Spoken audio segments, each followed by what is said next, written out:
Quelle est ta position avec Dieu cette année? Est-ce que tu es là où Dieu veut t'enseigner? Quand Jésus-Christ était sur la terre, c'était un homme qui allait enseigner, qui prêchait, qui faisait la délivrance, qui a fait beaucoup de choses, qui a guéri les malades.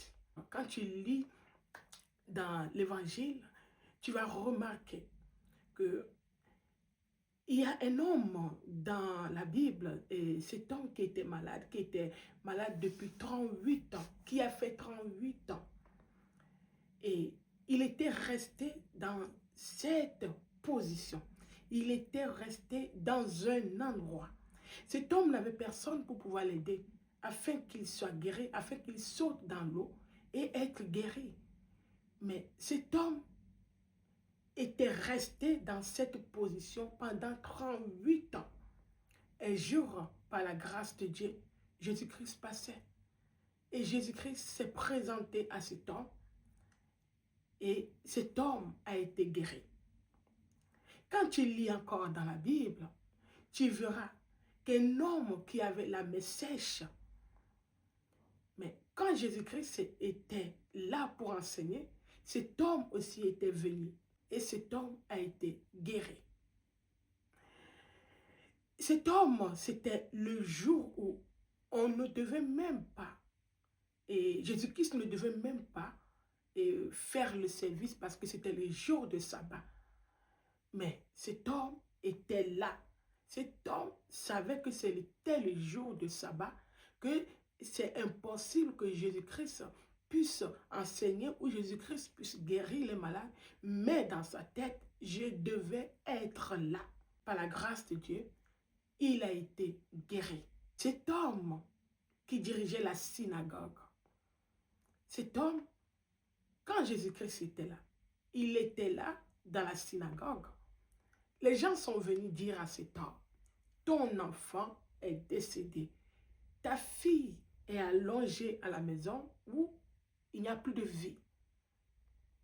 Cet homme était où? Cet homme était dans la synagogue.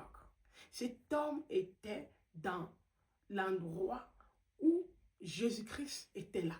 Cet homme était positionné.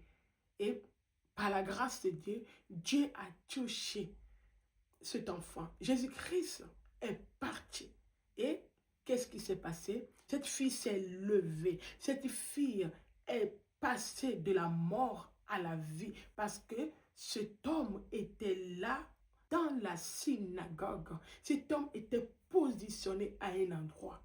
Quelle est ta position avec Christ? Quelle est ta position dans ta marche avec Christ? Si Jésus-Christ décide aujourd'hui de venir dans ta maison, c'est où il va te trouver. Nous devons avoir une position. Même dans notre maison, nous devons avoir un lieu où nous prions, où nous cherchons la face de Dieu. Nous devons être positionnés. Quand Jésus-Christ va passer, qu'il sache que nous sommes là, qu'il voie que nous sommes ici. Parfois, nous devons même faire la force pour se positionner dans un endroit. C'est un paralytique. Quand Jésus-Christ était dans la foule, lui n'avait pas la force. Ses amis, les gens l'ont aidé. Ils ont percé même le toit de la maison pour pouvoir être à côté de Jésus-Christ, pour être dans le lieu où Jésus-Christ était là. Et quand Jésus-Christ l'a vu, il a guéri. Cet homme est guéri parce qu'il était dans la bonne position. Cet homme était dans une position stratégique. Cet homme, c'était un homme très intelligent. Il savait que si Dieu voulait rentrer, je ne pouvais pas. Mais il a forcé pour avoir une position et par la grâce de Dieu, Dieu l'a guéri. Cette femme qui avait la perte de sang pendant 12 ans, mais le jour-là, il était là, elle était placée dans un endroit avec une idée. je vais toucher le vêtement de Jésus-Christ. Lui, elle, c'était son idée. Je dois toucher le vêtement de Jésus-Christ. Et quand elle a touché le vêtement de Jésus-Christ, la perte de sang s'est terminée. Elle a été guérie. Elle était dans un bon endroit. Nous devons être dans un bon endroit. Nous devons prier pour que nous puissions être dans un bon endroit au bon moment. Il y a des gens qui ont rencontré des hommes de leur destinée parce qu'elles se retrouvaient dans un bon endroit au bon moment. Il y a certaines personnes qui, leur vie ont changé radicalement parce que tu as été, tu t'es retrouvé à un bon endroit. Dieu t'a connecté avec une personne et ta vie a changé radicalement. Nous devons prier pour que nous soyons au bon endroit, au bon moment, pour pouvoir profiter des avantages que Jésus-Christ nous a réservés. La vie de ces hommes et de ces femmes ont changé radicalement. D'autres sont devenus évangélistes. D'autres sont devenus des grandes personnes. Les gens se sont étonnés parce que ils ont vu un changement dans leur vie. Quand ces personnes-là étaient parties, ils allaient annoncer, ils annonçaient ce que Jésus-Christ a fait dans leur vie parce qu'ils étaient dans une position où Jésus-Christ les a touchés. Jésus-Christ les a guéris. Même si ça tarde, même si ta prophétie, ce que Dieu a prévu pour toi sur cette terre, même si ça tarde, reste toujours positionné.